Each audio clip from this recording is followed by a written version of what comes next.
Can't reiterate enough how important it is that we take a look at the longevity of agriculture and making sure that future generations have a place and stake in this business. Our world population continues to grow. The population of the state of Missouri is growing. And frankly, those folks are going to need more and more food. We need people engaged in this business, and we're working hard to make sure that they've got an opportunity to be. Safety. Boy, that's an issue that's just really been top of the news in the last 6 months.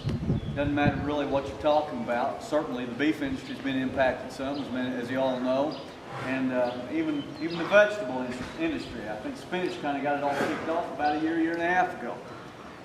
I think it's important that you know that when these cattle are sold, $1 is assessed from each one of them. That goes into what's called the beef checkoff program.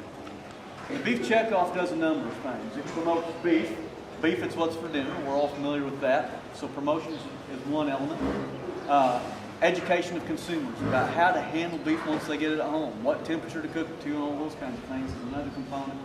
And then research. It's abundant. Certainly, we've got a lot of it available in the cattle world. You know, if you look back about 50 or 60 years ago, we had close to a third more cows than what we've got now. And today we produce nearly a fourth again more beef than what we had back then.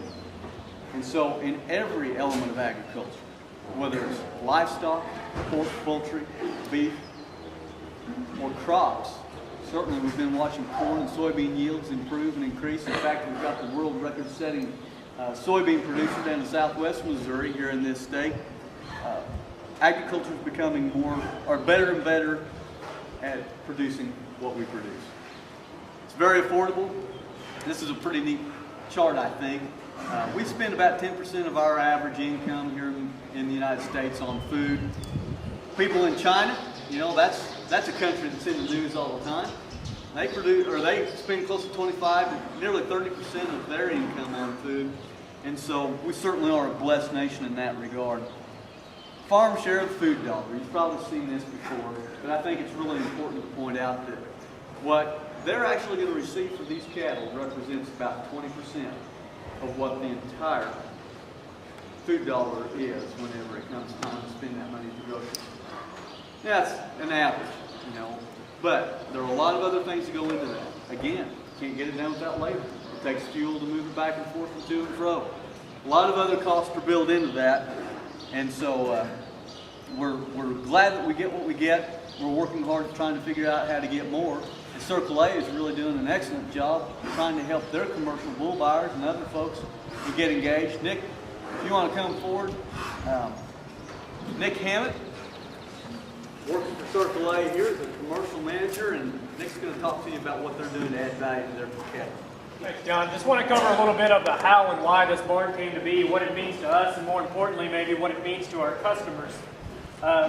John covered the new F words of beef cattle production: fuel, feed, and fertilizer. They're really putting a burden on a lot of cattle producers, and we realize, like any business, if our customers aren't profitable, then we're not going to be profitable.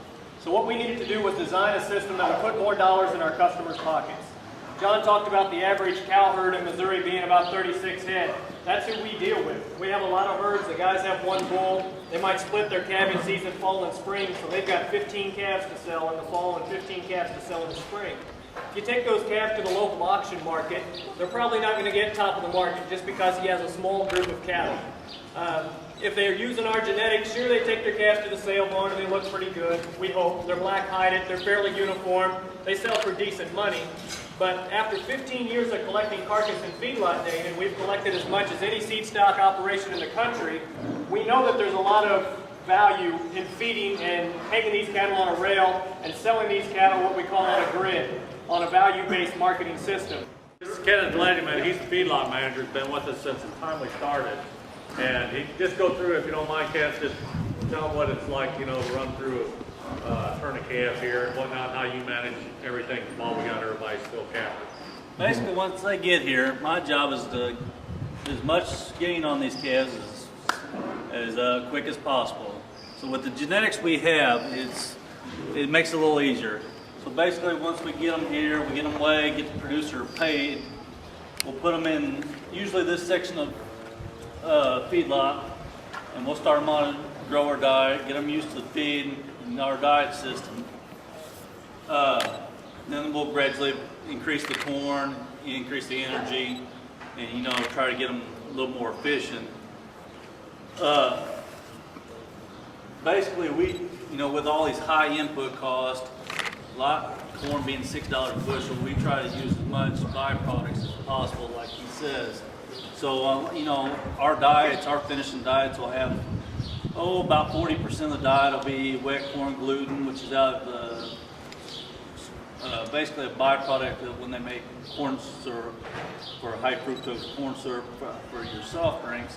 And then we have another portion of it, your dry distillers, and then there's a syrup that comes off the ethanol plant. We'll also use that. So about 60% of our diet will be some kind of byproduct, either from the ethanol plant or the corn syrup plant. So we're trying to, cut our costs as much as possible. Just a couple things I want to point out, and we'll let everybody visit and get some questions asked here in just a minute. But approach properly. You can see that this facility can be very sensitive to the neighbors around there. You can see the way we're handling. One thing, we're using that sawdust there for this bedding, and if you ask some of the DNR people, they know that can also be a problem with them too, because there's a lot of sawdust up there not being used. And so we've got another avenue here where we're using that. So between opting not to go to any kind of lagoon system or runoff, and then taking basically what would be maybe a waste product in the past and turned it into actually a pretty nice fertilizer amendment, what you mentioned is organic, that all is going back. So if the effort's put towards it, and then again, with this room being here, so well, why is that? It's my belief, in my opinion, that you're not going to feed cattle to finish in the state of Missouri unless you have a facility like this. Our environment is just way too muddy and unpredictable. This was the best place to be this winter when we was having all of our weather problems. But that's just the lasting thing I'd leave you with is, if you truly want to do it, I mean, the technology and the thought and everything's out there for everybody to win. Our customers are winning, we're winning, this neighborhood's winning, the economics in the state are winning. We call upon our Director of Agriculture, Katie Smith, to come forward. And Dave, you don't mind to come on up. Once you join her as well, I think Katie's got something to commemorate the occasion. Say thanks. Thank you. Thank you so much, first of all, to the sponsors of this event today. It is so important that we take all of these opportunities that we can to educate people on agriculture. What you've heard from John and the folks here at Circle A today just really encapsulates how important agriculture is to Missouri.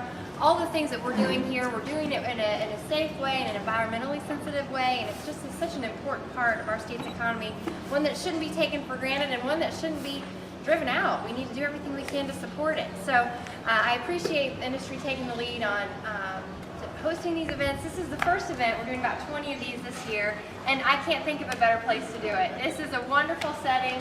I mean, could you imagine having lunch in the middle of a feedlot anywhere else? I don't want to. You don't have lunch within 100 miles. Exactly.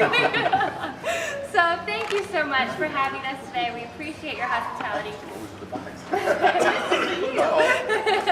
But it's our Agri-Missouri gift box, and it has all sorts of good Agri-Missouri products in it. Thank you. We just appreciate everyone coming and having an interest in learning about the Lunch and Learn sessions and learning about what they're doing here, and appreciate our hosts, because I know whenever we host stuff on our farm, somebody had to mow. So whoever mowed, thanks. It looks like this every day. Yeah. That's what I said this morning. It better look like this every day. Well, I want to thank everybody for coming. I appreciate it. It was good to host it. I hope the boys gave you an idea of what was going on. We did spend a year just flying around the country, this country and other countries, just to find out what to do here. And it's worked pretty good. We had a few glitches in the beginning, got them all ironed out. Thing works great. It's doing better than what we thought it was going to do. And anybody else wants to do it, we'll be more than happy to help. great.